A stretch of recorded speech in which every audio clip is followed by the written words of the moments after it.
El Dios de Jacob, nuestro refugio, es el Dios de Jacob. Salmos, capítulo 46, versículo 7. Este título divino, el Dios de Jacob, se encuentra, al menos, 14 veces en el Antiguo Testamento y, además, 3 veces leemos sobre el poderoso Dios de Jacob. Esta repetición frecuente contiene un significado profundo y sugiere valiosas lecciones para aprender. Nunca leemos sobre el Dios de Moisés, el Dios de Josué o el Dios de Salomón. Entonces, ¿por qué Dios se ha identificado a sí mismo con Jacob? ¿Qué hay en el trato del Señor con este hombre que nos sugiere la importancia de este título? ¿Cuál es el significado particular de esta expresión que aparece y se repite a través de los salmos como un estribillo familiar? 1. El Dios de Jacob es el Dios de la elección. Jacob nos proporciona la ilustración más clara e inconfundible de la elección soberana de Dios en toda la Biblia.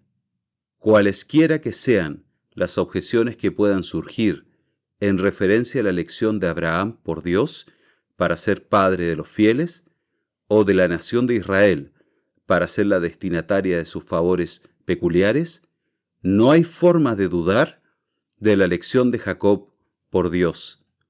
El caso de Jacob nos proporciona la refutación más enfática a la teoría de que la elección de Dios depende de algo en la criatura, algo real o previsto, y muestra que la elección eterna de ciertos individuos para la salvación no se debe a que los sujetos sean dignos, sino únicamente a los resultados de la gracia soberana de Dios. El caso de Jacob prueba de manera concluyente que la elección de Dios es enteramente arbitraria, totalmente gratuita y no se basa en nada, excepto en su propia voluntad. Cuando Rebeca concibió de uno, de Isaac nuestro padre, pues no habían aún nacido, ni habían hecho aún ni bien ni mal, para que el propósito de Dios conforme a la elección permaneciese, no por las obras, sino por el que llama, se le dijo: el mayor servirá al menor, como está escrito: a Jacob amé, mas a Esaú aborrecí. Romanos capítulo 9, versículos 10 al 13. Entonces, el Dios de Jacob es el Dios que elige a uno y pasa por alto a otro. Él es quien ejerce y exhibe su propia voluntad soberana. Él es aquel que muestra a sí mismo como el Altísimo, gobernando en el cielo y la tierra, y disponiendo de sus criaturas, de acuerdo con su propio propósito eterno. Él es aquel que destaca los objetos más inverosímiles e indignos para convertirlos en vasos de gloria. Sin embargo, Él es aquel que, necesariamente, actúa siempre en armonía con sus propias perfecciones. La elección no es, como algunos han supuesto, dura e injusta, sino una provisión misericordiosa de parte de Dios. Si no hubiera elegido a algunos desde el principio para salvación, todos hubieran perecido. Si antes de la fundación del mundo no hubiera elegido a ciertos para que fueran conformes a la imagen de su Hijo, la muerte de Cristo habría sido en vano en lo que respecta a la raza humana. Reducida a sus términos más simples, la elección significa que Dios me eligió a mí antes de yo elegirlo a Él. Nuestro Señor dijo: no me elegiste vosotros a mí, sino que yo os elegí a vosotros. Juan, capítulo 15, versículo 16. Nosotros le amamos a Él porque Él nos amó primero. Elección significa que antes de nacer, sí, antes de la fundación del mundo, yo fui elegido en Cristo y predestinado a un lugar dentro de la familia de Dios. Elección significa que creímos porque Él nos dispuso en el día de su poder. La elección, entonces, despoja a la criatura de todo mérito, quita todo motivo de jactancia, nos deja indefensos en el polvo y atribuye toda la gloria a Dios. 2. El Dios de Jacob es el Dios de toda gracia. Si alguna vez hubo un hombre que ilustró en su propia persona que Dios ha elegido lo vil del mundo y lo menospreciado, Primera de Corintios, capítulo 1, versículo 28, ese fue Jacob. De acuerdo con la carne, no había nada de atractivo o llamativo en él. Egoísta, maquinador, engañoso, traicionero, mentiroso. Era un personaje muy desagradable. ¿Qué había en él para atraer el amor de Dios? Absolutamente nada. Deberíamos haber pensado que Esaú era un sujeto más apto para los favores de Dios, pero los pensamientos de Dios no son nuestros pensamientos, ni sus caminos son nuestros caminos. Las cosas espirituales están ocultas a los sabios y prudentes, y les son reveladas a los niños. Los fariseos, con su autojustificación, son pasados por alto, mientras que los publicanos y las rameras son llevados a participar del banquete del Evangelio. Los ricos son ignorados, mientras que a los pobres se les predica el Evangelio. Esaú es odiado, mientras que el gusano de Jacob es amado con un amor eterno e insondable. La fuerza completa de este título divino, el Dios de Jacob, solo puede ser entendida a través de un estudio cuidadoso de las experiencias del patriarca. La primera vez que vemos a Dios entrar en su vida es esa noche memorable en Betel. Un fugitivo de la casa de su padre, huyendo de la ira de su hermano, probablemente sin pensar en Dios en lo absoluto, el hijo de Isaac. Llegó a un cierto lugar y durmió allí, porque ya el sol se había puesto, y tomó de las piedras de aquel paraje y puso a su cabecera y se acostó en aquel lugar. Génesis, capítulo 28, versículo 11.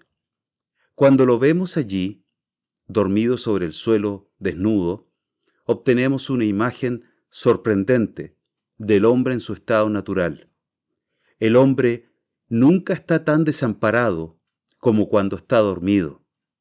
Fue mientras estaba en esta condición que Dios se le apareció y le dijo: Yo soy Jehová, el Dios de Abraham tu padre y el Dios de Isaac. La tierra en que estás acostado te la daré a ti y a tu descendencia. He aquí, yo estoy contigo y te guardaré por donde quiera que fueres, y volveré a traerte a esta tierra, porque no te dejaré hasta que haya hecho lo que te he dicho. Génesis, capítulo 28, versículos 13 y 15. El Dios de Jacob, entonces, es el Dios que encontró a Jacob cuando no tenía nada y cuando no merecía nada más que ira, y quien le dio todo. Ciertamente, felices son aquellos que tienen a Dios como su Dios. 3. El Dios de Jacob es el Dios de infinita paciencia. Es necesario un estudio cuidadoso de toda la vida de Jacob, tal como está registrada en Génesis, para descubrir toda la fuerza de este hecho. Ahora, solo podemos llamar la atención sobre los eventos principales de esa vida, dejando que nuestros lectores resuelvan los detalles por sí mismos. Decir que Jacob era por naturaleza un personaje despreciable y que como creyente vivió una vida que deshonraba a Dios es una declaración bien conocida por todos los estudiantes de la Biblia. Pero lo que deseamos enfatizar, particularmente a este respecto, es la continua y maravillosa paciencia de Dios al tratar con su hijo descarriado. Al momento de su nacimiento, Dios dio a conocer el hecho de que Jacob iba a tener la porción del primogénito. Sin embargo, en lugar de esperar el tiempo indicado de Dios y su manera de asegurarle su herencia, Jacob recurrió a métodos innobles y deshonestos para obtenerla por sí mismo.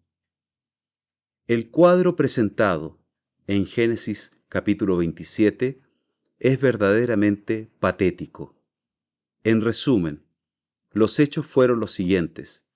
Dios le anunció a Rebeca que Esaú serviría a su hermano menor, Jacob, lo cual fue el equivalente a decir que Dios le había prometido a Jacob el lugar y la porción del primogénito. Ahora, Esaú era el hijo favorito de Isaac, quien se rebeló contra la idea de que Jacob fuera exaltado por encima de él. Entonces, inmediatamente, concibe un complot. En el momento de su vejez, Isaac llama a Esaú, le habla de la cercanía de su muerte, le pide a su hijo que le prepare comida y al mismo tiempo se propone darle la bendición patriarcal. La prisa y el secreto que marcaron sus acciones revelan un esfuerzo decidido por frustrar el propósito de Dios y transferir la bendición a su hijo mayor. Aunque Esaú debe haber estado familiarizado con el propósito divino, y aunque en realidad ya había vendido su herencia a Jacob en una fecha anterior, sin embargo, al ver la oportunidad de recuperar su primogenitura perdida, acepta sin reparos el plan de su padre. Pero Rebeca, cuyo hijo favorito era Jacob, había escuchado el plan de Isaac, por lo que se propone neutralizarlo con un plan contrario. Ella está decidida a conservar para Jacob la bendición que Jehová le había prometido. Ella sintió que un mal estaba a punto de hacerse a su favorito. Imaginó que el propósito de Dios estaba en peligro. Ella creyó que los medios incorrectos justificarían un fin correcto. Habiendo trazado sus planes, confía en Jacob y le instruye sobre cómo proceder para vencer a Esaú. Ahora bien, ¿qué debería haber hecho Jacob? Claramente, esta fue una dolorosa prueba de fe. La promesa de Dios parecía a punto de fallar. Aparentemente, su propósito iba a ser derrotado. Solo había un camino correcto a seguir para él, y era presentar todo el asunto ante Dios y suplicar por su ayuda. Las situaciones extremas para el hombre son oportunidades para Dios. Pero Dios no estaba en sus pensamientos. Tenía más confianza en los medios carnales y por lo tanto accedió a llevar a cabo el plan de su madre.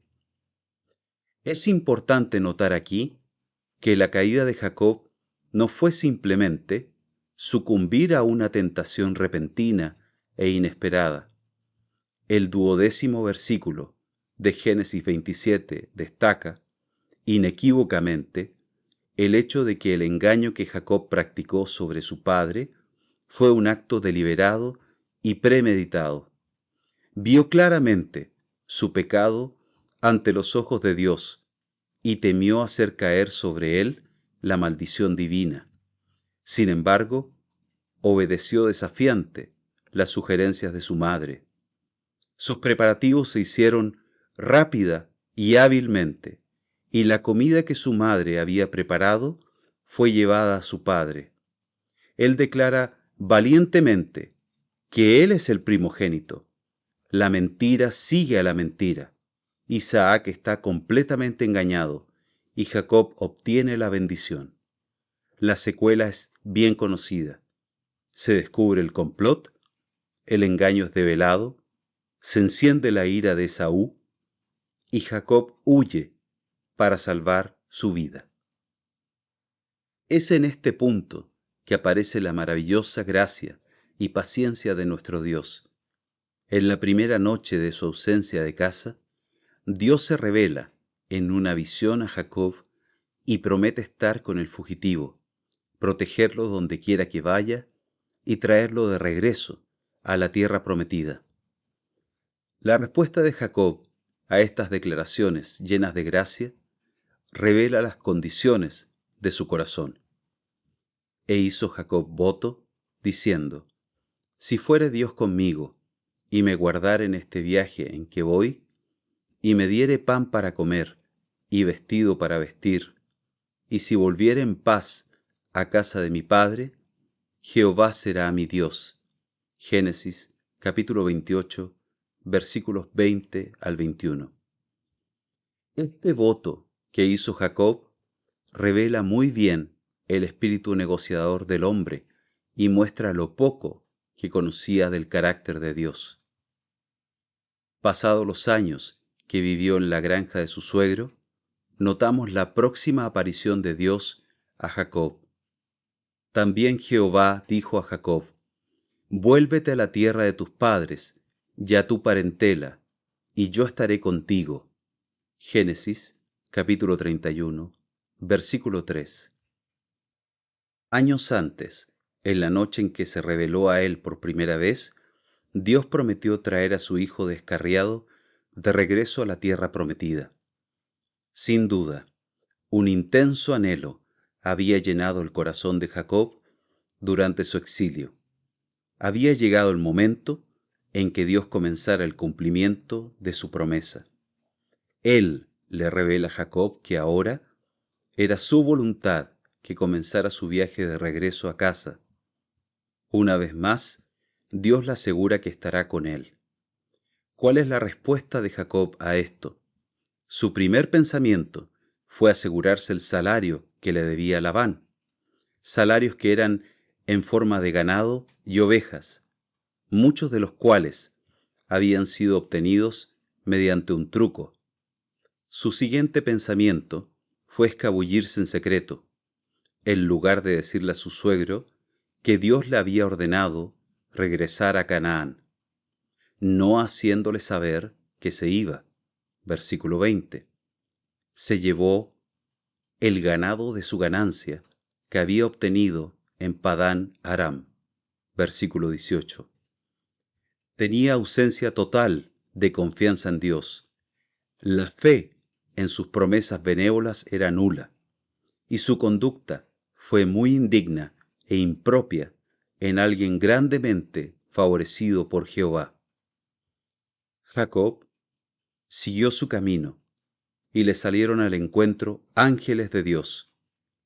Y dijo Jacob, cuando los vio: campamento de Dios es este. Y llamó el nombre de aquel lugar Mahanaim. Génesis capítulo 32, versículos 1 al 2. Esta fue una de las tiernas misericordias y provisiones de Dios para el camino.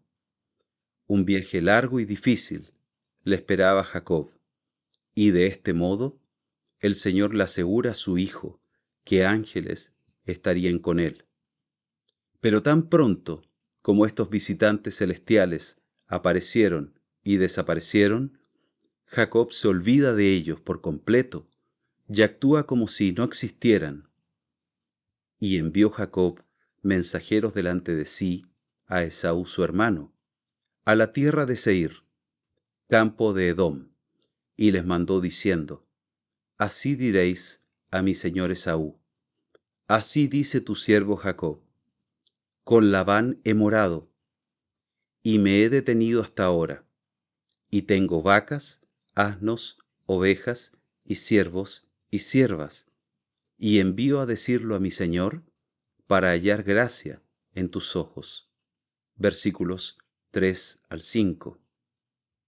Mientras viaja hacia la tierra de Canaán, la memoria revive y la conciencia trabaja. Piensa en el hermano al que ha agraviado y siente miedo. Usted puede decir que eso es bastante natural. Es cierto, Jacob había sido un incrédulo, pero Dios le había prometido estar con él y traerlo de regreso a la tierra de sus padres, y él podía lidiar con Esaú. Pero nuevamente vemos que Dios no estaba en sus pensamientos. Tenía más confianza en su propia sabiduría y sus propios recursos que en la ayuda divina. El mensaje que le envió a Esaú estaba completamente por debajo de la dignidad de un hijo de Dios. Frases aduladoras como mi señor Esaú y tu siervo Jacob cuentan su propia triste historia. Pero las esperanzas de Jacob se ven defraudadas.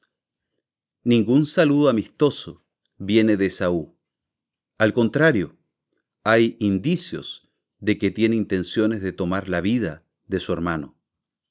Esaú iba a encontrarse con Jacob, y con él 400 hombres. Jacob tiene ahora mucho miedo. Entonces Jacob tuvo gran temor y se angustió, y distribuyó el pueblo que tenía consigo, y las ovejas, y las vacas, y los camellos, en 2 campamentos. Y dijo, si viene Esaú contra un campamento y lo ataca, el otro campamento escapará. Versículos 7 al 8. En lugar de ir al Señor, de inmediato comienza a planificar y a maquinar. Habiendo completado sus planes, se vuelve a Dios y suplica su ayuda. ¡Ay! ¡Cuán fiel a la naturaleza humana! Apenas se había levantado de sus rodillas, una vez más se apoyaba en el brazo de la carne. La presencia de Esaú echó de su mente a la presencia de Dios. Habiendo dividido a su familia y posesiones en 2 campamentos, de modo que, en caso de que uno fuera atacado y destruido, el otro pudiera escapar y así, al menos, salvar una parte. Jacob prepara y envía luego un regalo costoso para Esaú, pensando que, por este medio, la ira de su hermano podría apaciguarse. Versículos 13 al 20.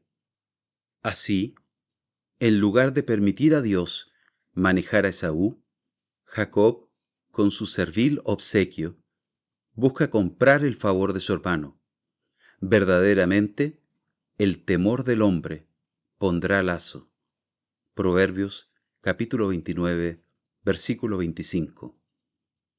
Pero lo anterior solo proporciona un contexto oscuro sobre el cual pueden brillar las riquezas de la gracia divina. A pesar de toda su incredulidad, falta de confianza en Dios y confianza en sí mismo, Jehová se aparece una vez más a su siervo, esta vez en la forma de un hombre que luchó con Jacob toda la noche. Génesis, capítulo 32, versículos 24 al 30. Aún así, Jacob todavía tiene que aprender que el que confía en Jehová será exaltado. Proverbios, capítulo 29, versículo 25. El encuentro real con Esaú todavía tenía que ser afrontado, y cuando alcanzó la crisis, el viejo Jacob volvió a salir a la luz. Cuando Esaú se acercó a él, Jacob se inclinó hasta el suelo 7 veces. Génesis, capítulo 33, versículo 3. Qué posición tan inapropiada para alguien que tenía una relación con Dios como la que disfrutaba Jacob. Esta deferencia excesiva hacia el hermano al que había agravado presagiaba un miedo servil. La forma generosa en que actuó Esaú avergonzó a Jacob. Se mostró bastante amistoso con este hermano, de hecho, ansioso por ayudarlo. Cuán a menudo los hijos de Dios se comparan desfavorablemente con los hijos del mundo. Esaú sugiere que los dos campamentos se unan y que viajen juntos al antiguo hogar. Jacob responde a esta generosa propuesta de una manera muy característica y, por medio de una excusa persuasiva, la rechaza hábilmente. El miedo todavía lo poseía. Quizás el estado de ánimo de Esaú puede cambiar. La vieja enemistad podría despertar. Por lo tanto, Jacob sugiere que Esaú siga adelante, mientras que él con sus hijos y rebaños avanzan, más lentamente, en la retaguardia. Promete encontrarse con él en Seir. Génesis, capítulo 33, versículo 14. Pero tan pronto como Esaú y sus 400 hombres partieron, Jacob viajó deliberadamente en direcciones opuestas y se estableció en Sucot. Así, por su mentira y traición, una vez más Jacob deshonró al Señor. Más aún, Jacob no se contentó con una estancia temporal en Sucot. Se construyó una casa allí, evidentemente con el propósito de habitar en ese lugar. Este acto suyo no solo fue un acto de maldad hacia Esaú, sino que desafió el claro mandato de Dios: vuélvete a la tierra de tus padres. Génesis, capítulo 31, versículo 3. Mas cuando el pecado abundó, sobreabundó la gracia. Romanos, capítulo 5, versículo 20. Cuanto más indigno el tema, más glorificada es la gracia de Dios. A pesar del descarrío y la maldad de Jacob, a pesar de su desconfianza y desobediencia, a pesar de sus repetidos fracasos, Dios todavía lo trata con misericordia. Apareció otra vez Dios a Jacob cuando había vuelto de Padán Aram y le bendijo. Y le dijo Dios: tu nombre es Jacob, no se llamará más tu nombre Jacob, sino Israel será tu nombre. Y llamó su nombre Israel. También le dijo Dios: yo soy el Dios omnipotente, crece y multiplícate. Una nación y conjunto de naciones procederán de ti, y reyes saldrán de tus lomos.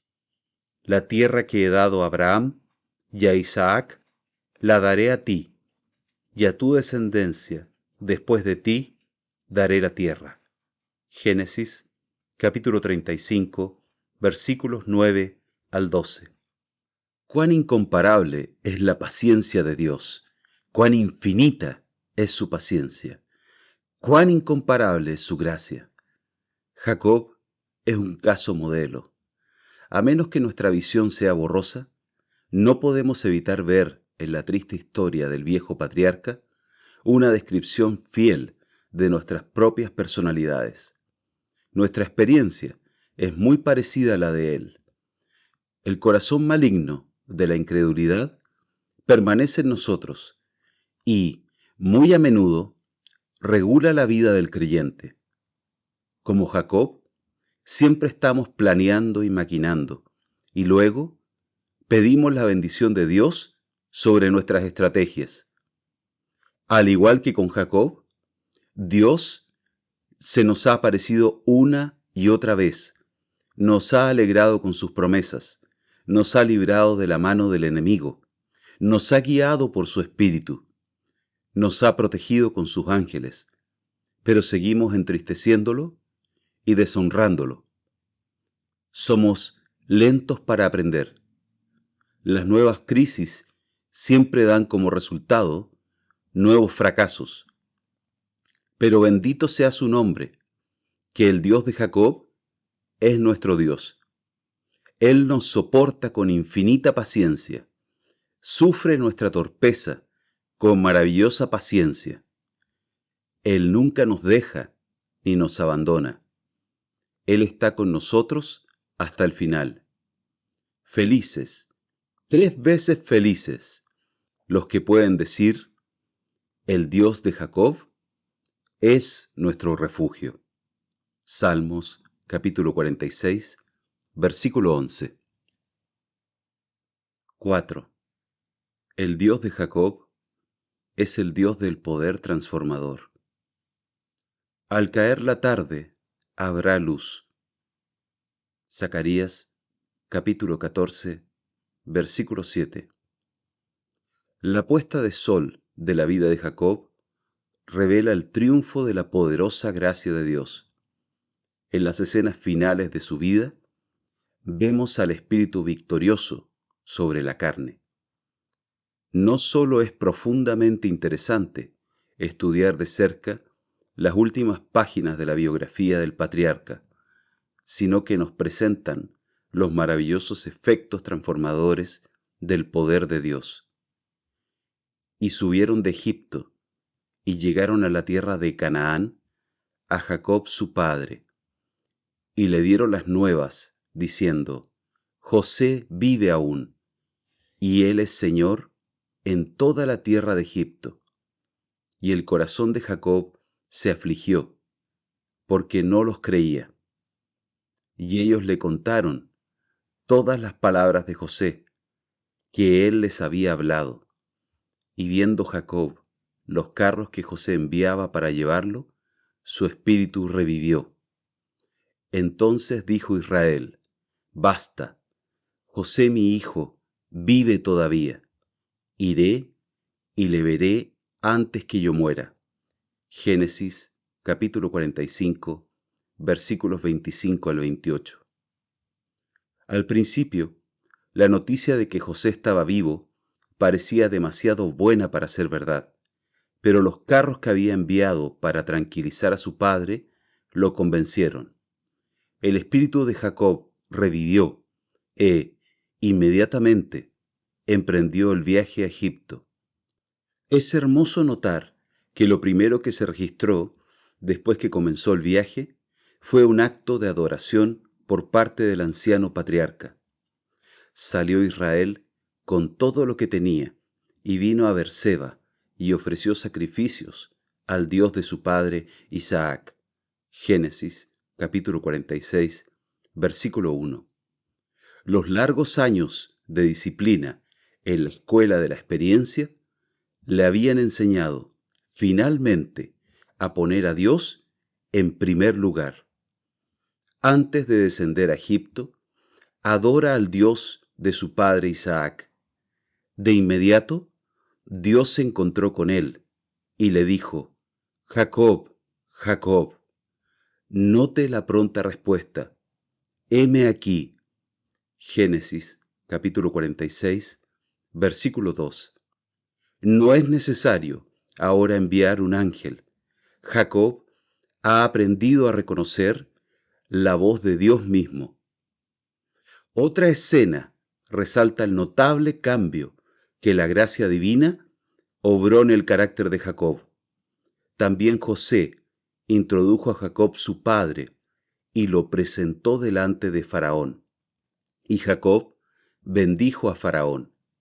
Génesis capítulo 47, versículo 7.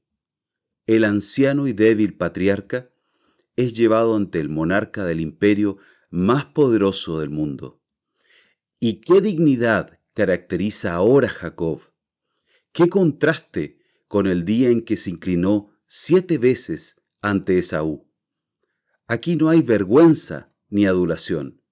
Jacob toma el verdadero lugar de un hijo de Dios.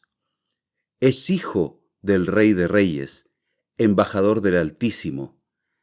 Breve es el registro, pero cuánto sugieren las palabras.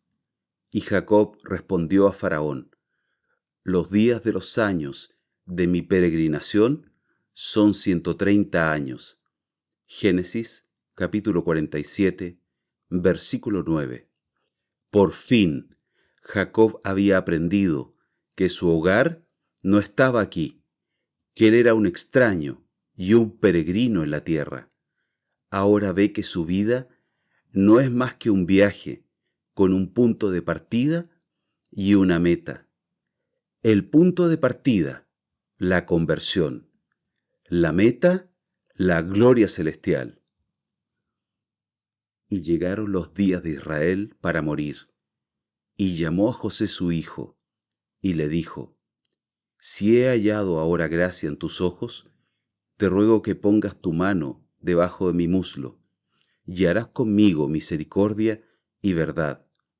Te ruego que no me entierres en Egipto, mas cuando duerma con mis padres, me llevarás de Egipto y me sepultarás en el sepulcro de ellos.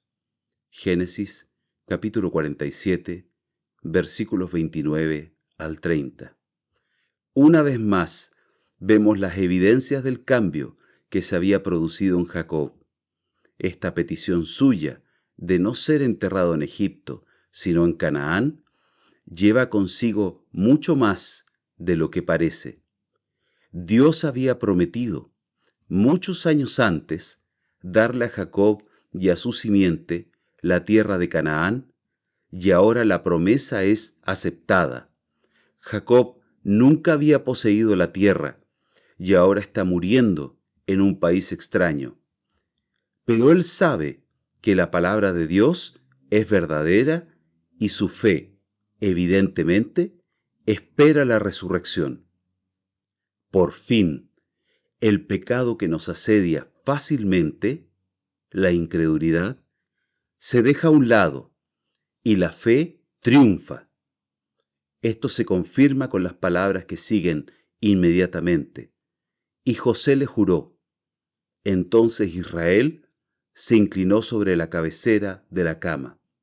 Génesis capítulo 47, versículo 31. La palabra inclinó significa adoración. Por la fe Jacob, al morir, bendijo a cada uno de los hijos de José y adoró apoyado sobre el extremo de su bordón. Hebreos capítulo 11, versículo 21.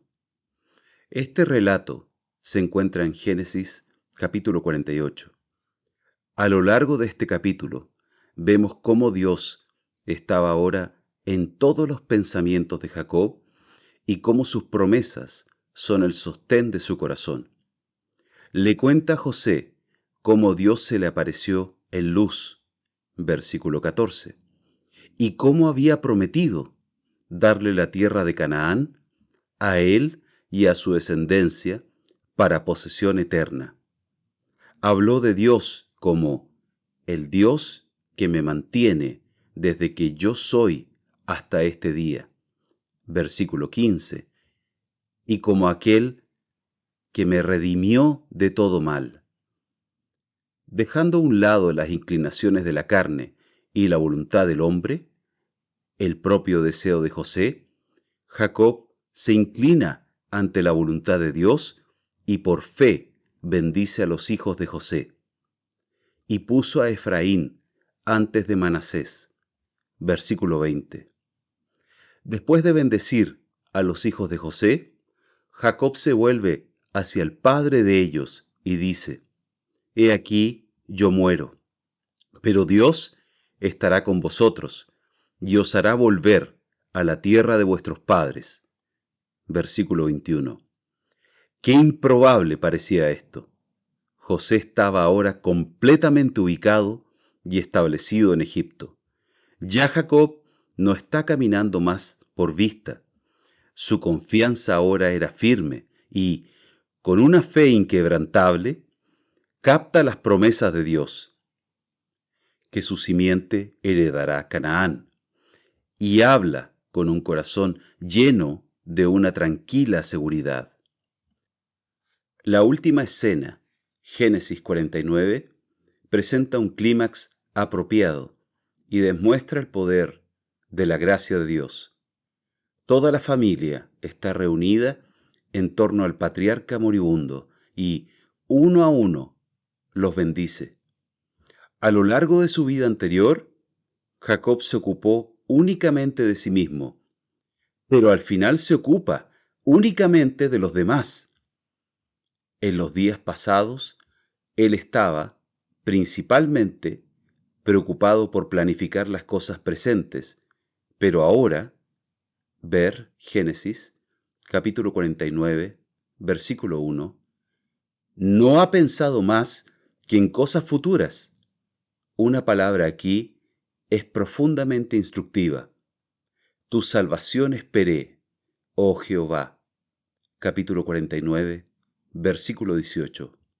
Vimos al comienzo de su vida que esperar era algo completamente ajeno a su naturaleza. En lugar de esperar a que Dios le asegurara la primogenitura prometida, buscó obtenerla él mismo. Pero ahora ha aprendido la lección más difícil de todas. La gracia le ha enseñado ahora a esperar. En verdad, mas la senda de los justos es como la luz de la aurora, que va en aumento hasta que el día es perfecto. Proverbios capítulo 4, versículo 18. Para resumir, Dios tomó a Jacob como aquel a través de quien podía mostrar su gracia y poder de la mejor manera. ¿Qué más adecuado para mostrar su gracia que el mayor de los pecadores? ¿A quién tomará para exhibir su poder, sino al que por naturaleza era el más intratable? Nuestro refugio es el Dios de Jacob. Salmos capítulo 46, versículo 7. Él es el Dios de la elección soberana, el Dios de la gracia incomparable, el Dios de la paciencia infinita, el Dios del poder transformador. Este es aquel con quien tenemos que tratar. Aquellos de nosotros que ya hemos pasado de muerte a vida, ya sabemos algo de su maravillosa gracia y sorprendente paciencia. Que podamos experimentar más y más de su gran poder transformador.